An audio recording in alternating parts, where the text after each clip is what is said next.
नमः शंभवाय च मयोभवाय च नमः शंकराय च मयस्कराय च नमः शिवाय च शिवतराय च सर्व कल्याणकारिणे शंभवाय प्रणम्य सर्वोत्तम सुख प्रदात्रे मयोभवाय प्रणम्य समेषां मंगलकर्त्रिणे शंकराय च प्रणम्य अत्र उपस्थितः अयमहं नीतीश भारद्वाजः सानन्दं स्वागत पुरस्सरं भवतां समेषामपि समभिवन्दनं समाचरामि। मयस्कराय शिवाय शिवतराय च सहृदयं सन्नमनं संस्मर्य भवतां समीक्षकाणां इयमहं लता अपि प्रणतिपरम् अभिवन्दनं करोमि।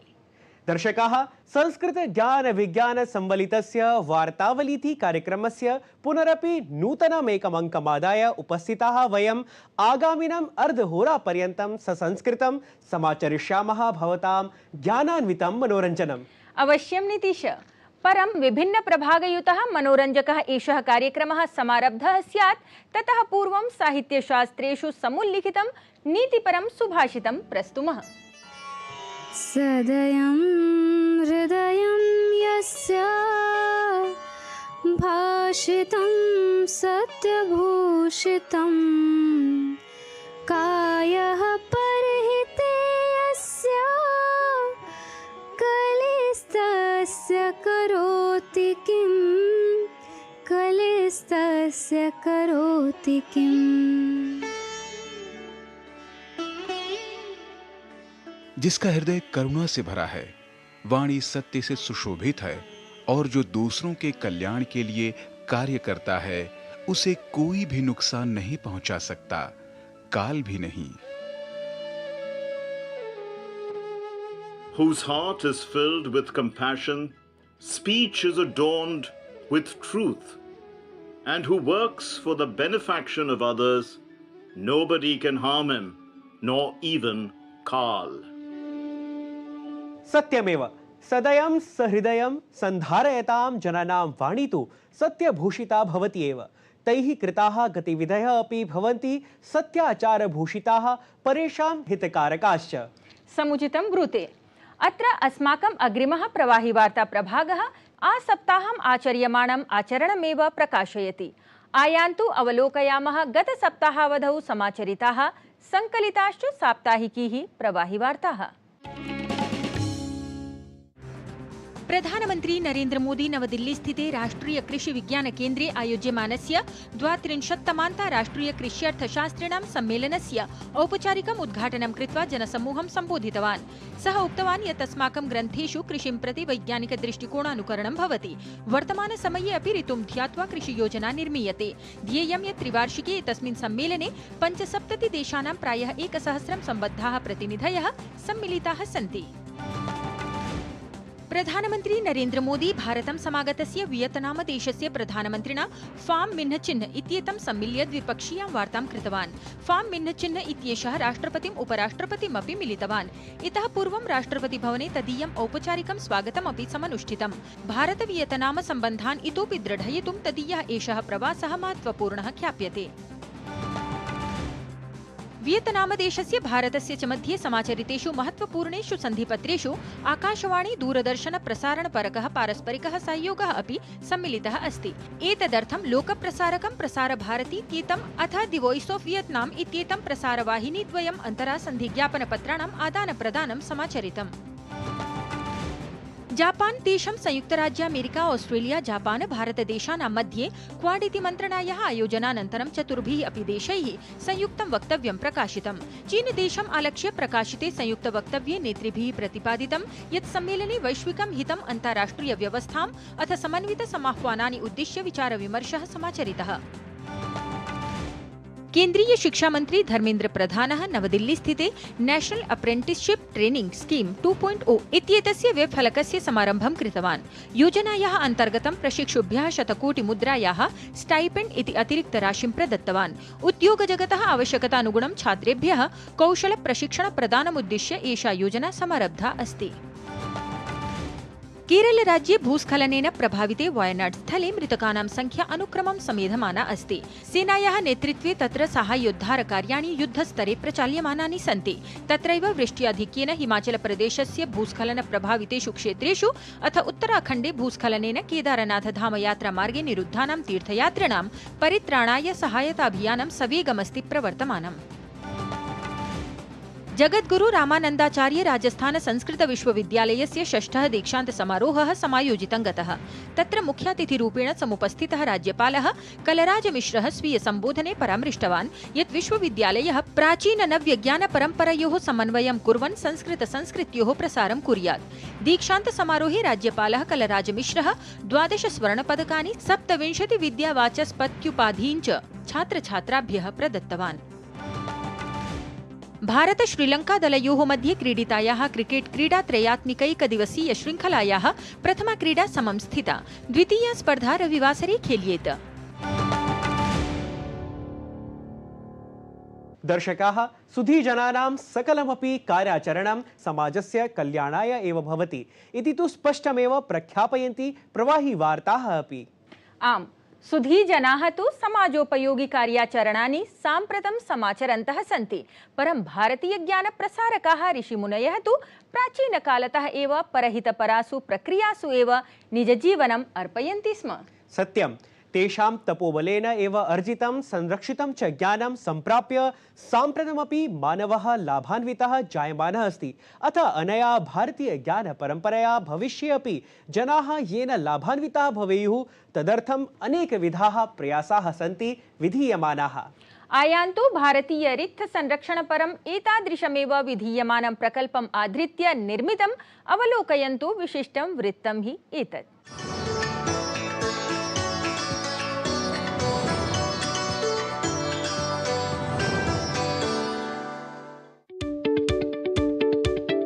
रिक्थं हि भवति कस्यापि संस्कृतेः सभ्यतायाः वा आधाररूपम्। वस्तुतः रिक्थजातेन एव कस्याः अपि संस्कृतेः उत्कृष्टता स्वतः भवति परिपुष्टा, चिरं च भवति लोकोपस्थिता। यूनेस्को इत्येषा संस्था च एतानि सकलरिक्थानि आधिकारिकरूपेण प्राकृतिक सांस्कृतिक मिश्रितश्रेणीषु वर्गीकृत्य वैश्विकपटले उपस्थापयति। अनतिचिरम् एव यूनेस्को संस्थायाः विश्वरिक्थसमितेः 46तमं सत्रं भारते भव्यतया सम्पन्नतां गतम्। एतच्च प्रथमवारं जातं यदा भारते एतस्य अन्ताराष्ट्रियसम्मेलनस्य भव्यायोजनम् अभवत्। उद्घाटनसत्रे भारतस्य प्रधानमन्त्री नरेन्द्र मोदी रिक्थसंरक्षणपरम् आह्वानमपि कृतवान्। भारत का तो विजन है, विकास भी, विरासत भी। आइए हम सब जुड़े अपनी हेरिटेज को संरक्षित करते हुए टूरिज्म बढ़ाने के लिए। रिक्थोल्लेखे सति संस्कृत संस्कृत्योः उल्लेखः तु अनिवार्यतया भवति। सम्मेलनस्य प्रतीकचिह्ने अपि तैत्तिरीयोपनिषदः मन्त्रांशः सहनौ यशः इति उल्लिखितः अस्ति। प्राचीनत्वात् संस्कृतं सर्वत्र विद्यते एव।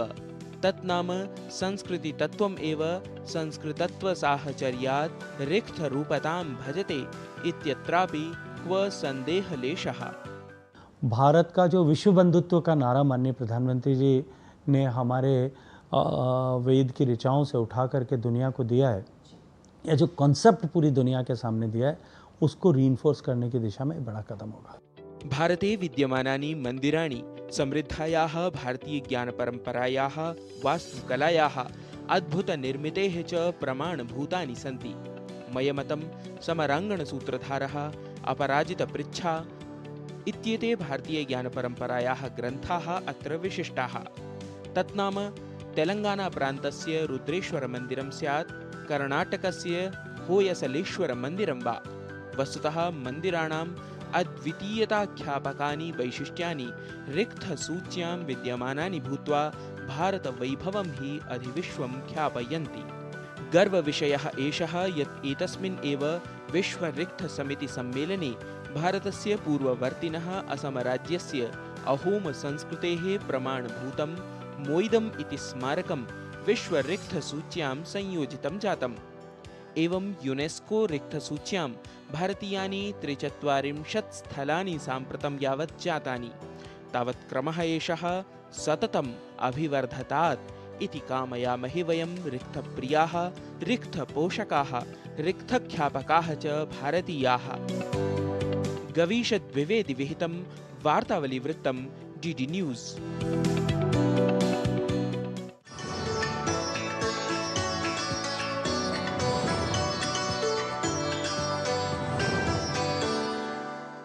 समीक्षकाः शास्त्र संरक्षणपरं वृत्तं श्रुत्वा अग्रे सरामः। वैदिक शास्त्र संरक्षणार्थं प्रयतमानानां विदुषां विचारान् जानीमः। अस्तु, अद्यतने साक्षात्कार प्रभागे अस्माभिः सह अतिथित्वेन निज विचारान् प्रस्तोतुम् उपस्थितः अस्ति केन्द्रीय संस्कृत विश्वविद्यालयस्य वरिष्ठाचार्यः वेदमर्मज्ञः प्रोफेसर मनोज कुमार मिश्र वर्यः।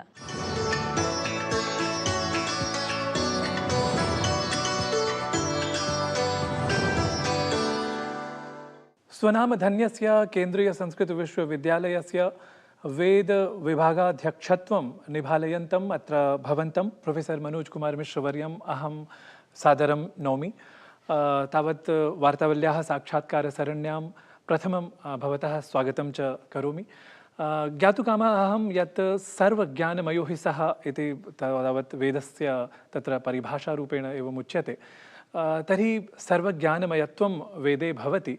तर्हि आधुनिकविज्ञानानुगुणं कथमिव तत्र प्रसक्तिः तत्र वेदे तथा आधुनिकविज्ञानस्य अनुसारेण यत्किमपि साध्यते, इदानीं साध्यमानं यत्किमपि अस्ति प्रायोगिकदृष्ट्या, तद् वेदे कथमिव न उपलभ्यते इति यः प्रथमः आक्षेपः अस्ति, तस्य विषये भवान् किं निरूपयेत्? सर्वज्ञानमयो हि सः इति मनोः उक्तिः वर्तते। सर्वज्ञानमयो हि सः सर्वब्रह्ममयः। सो धर्मोऽपि ब्रह्मणः पूर्वभावः। वस्तुतः किमस्ति, किम् ईश्वरः कस्मिंश्चित् काले न आसीत् इति तु नास्ति।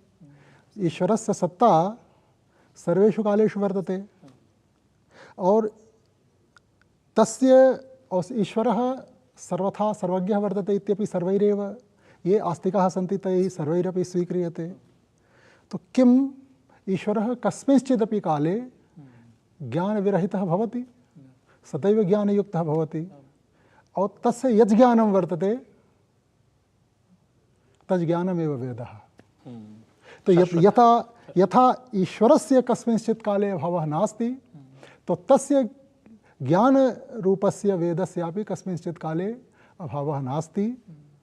तो यथा ईश्वरः सर्वज्ञः, सर्वज्ञ माने सः सर्वं जानाति, अतएव ईश्वरः सर्वज्ञः, अतः वेदः अपि सर्वज्ञकल्पः, सर्वज्ञो वा। आचार्य, यथा तत्र सरल संस्कृतं प्रति तावत् इदानीं जनाः तत्र अधिकमुग्धमानसाः प्रतीयन्ते, तद्वदेव तत्र नाम वेदानां ये भाष्यकाराः सन्ति तेषां भाषा उच्यते यत् तावत् तथा क्लिष्टा भाषा अस्ति, साधारणी तत्र संस्कृतभाषा नास्ति इति।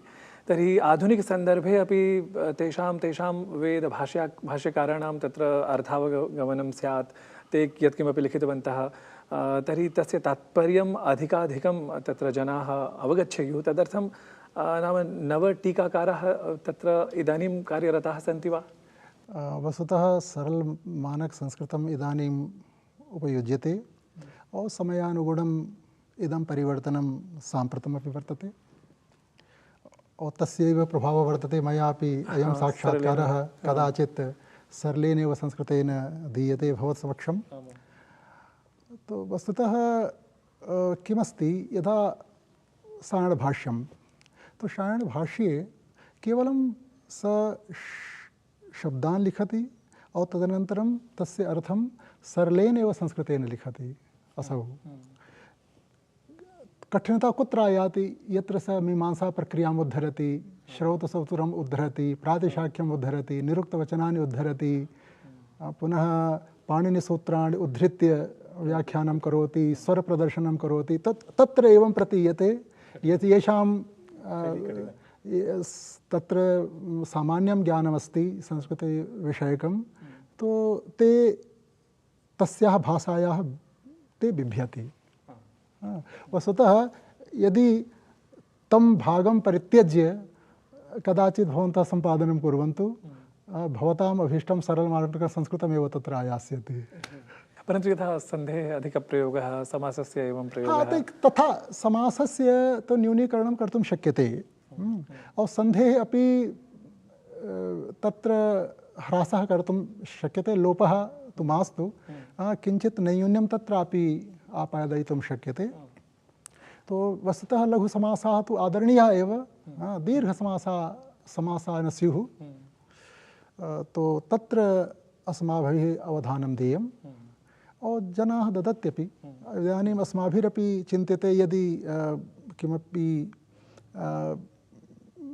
लेखनम् अस्माभिः क्रियते, तत्र अस्माभिः मनसि चिन्त्यते यत् आधुनिकाः ये छात्राः सन्ति, ये आङ्ग्लपरम्परया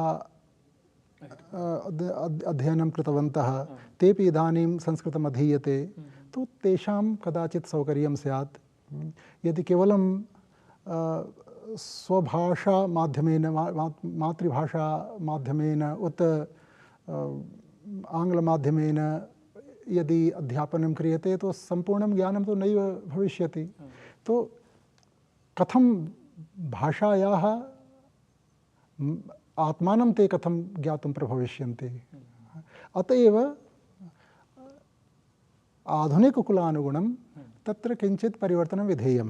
किन्तु तथापि यदि भवते रोचते, तो तत्र ये व्याख्याकाराः अधिकं सन्धिप्रयोगं कुर्वन् तत्र सन्धिच्छेदं कुर्वन्तु, स्वयमेव सरलमानिकं मानकसंस्कृतं भविष्यति। तथापि यथा विनोबा भावे वर्यः अथवा अरविन्दघोषवर्यः एवम् आसीत्, तदानीं नाम आस्थाम् एवं अन्येपि आसन्, तर्हि नाम अस्यामपि परिस्थित्यां तथा भूताः आचार्याः भवादृशाः वा, यत् ये चिन्तयेयुः यत् न एवं विधमपि व्याख्यानं करणीयं, यद्द्वारा आधुनिकाः जनाः ये नाम सरलं मानकम् इच्छन्ति अथवा तेषां बुद्धिः तत्र न गच्छति, सरलमानसंस्कृतम् इति अयं पक्षः मया सर्वथा आद्रियते, और प्रासंगिकः अपि वर्तते, समाजानुगुणः अपि वर्तते। किन्तु तत्र विनोबा-भावे महाभागस्य अरविन्दघोषमहाभागस्य विषये मया अत्र किमपि नोच्यते, न निगद्यते। वस्तुतः तेषां किं चिन्तनमासीत् सम्यक्तया जानन्ति। यद्यपि अरविन्दघोषमहाभागस्य यद् व्याख्यानं वर्तते तद्रुचिकरं तु वर्तते, किन्तु बहुषु स्थलेषु मया तस्य व्याख्यानं नाङ्गीक्रियते। किन्तु ते महान्तः सन्ति, अत एव मया अधिक्षेपोऽपि न क्रियते। तथापि सम्भावना अस्ति यत् आधुनिकः टीकाकारः अपि भवेत्। आधुनिकः कथं न भवेत्, यदि कः निर्णुदद्धि। अस्तु। अतः यदि कश्चित् किमपि नवीनं चिकीर्षति तर्हि स करोतु, किन्तु परम्परानुगुणं करोतु। तो ब्राह्मणज्ञानमपेक्षितं, वेदाङ्गज्ञानम् अपेक्षितं, सर्वमपेक्षितम्, आरण्यकादीनाम्। अत एव तत्र सर्वैः नितान्तैः सावधानैर्भाव्यम्। अन्यथा किमस्ति कि स्वबुद्ध्या अर्थाः कल्प्यन्ते, तत्र आधारः नावाप्यते। अन्तिमः प्रश्नः मम, यत् नाम साधारणरूपेण वेदानाम् अध्यापनं तत्र भवति, नाम भारते भवति, विदेशेषु अपि भवति, परन्तु सर्वत्र यदि वेदाध्यापनक्रमे नाम दर्शनतत्त्वमेव तत्र अधिकायते, तत्र सांस्कृतिकतत्त्वानि, नाम तत्र आर्थिकतत्त्वानि, सामाजिकतत्त्वानि वा अधिकानि नाम आगतानि भवेयुः। तदर्थं किं किं सूक्तं तत्र नाम यद् तत्र इदानीं तथा प्रसिद्धं नास्ति, तथाविधं किमपि भवान् उद्बोधयितुम् अर्हति? तत्र वस्तुतः भवन्तः अस्माकं शास्त्रीकक्षायाः पाठ्यक्रमं निभालयन्तु। तत्र वस्तुतः विभिन्नविषय प्रतिपादनपराणि सूक्तानि सर्वेभ्यः वेदेभ्यः अस्माभिः चितानि वर्तन्ते, इदानीं चितानि वर्तन्ते। अब इतोपि यथा सांस्कृतिकदृष्ट्या, आर्थिकदृष्ट्या, राष्ट्रभक्तिदृष्ट्या, भगवद्भक्तिदृष्ट्या एतत् सर्वं तत्र समाहृतं वर्तते। अब यदि कश्चित् आधुनिकविज्ञानादिदृष्ट्या अपि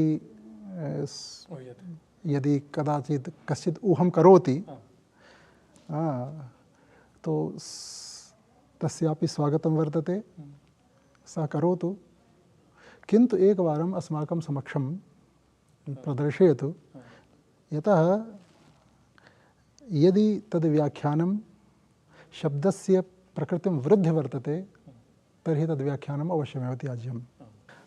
तर्हि अत्र भवता विशिष्य वार्तावली सरण्यां स्वसाक्षात्कारक्रमः अत्र तत्र अस्मत्समक्षं तत्र पुरस्कृतः। एतदर्थम् अत्र भवते तत्र विशेषकार्तज्ञमहं समर्पयामि। नमो नमः। अनुगृहीतोऽस्मि।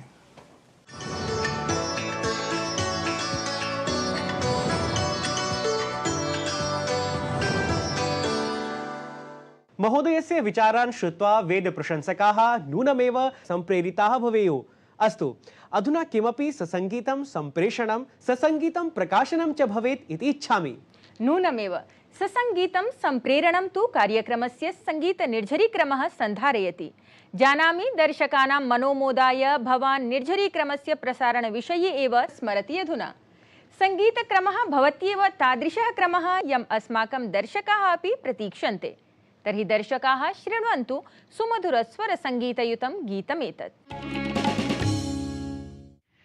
जटाटवीगलज्जलप्रवाह पावितस्थले गलेवलम्ब्य लम्बितां भुजङ्गतुङ्गमालिकां डमड्डमड्डमड्डमन्निनादवड्डमार्वयं चकारचण्डताण्डवं तनोतु नः शिवः शिवम्।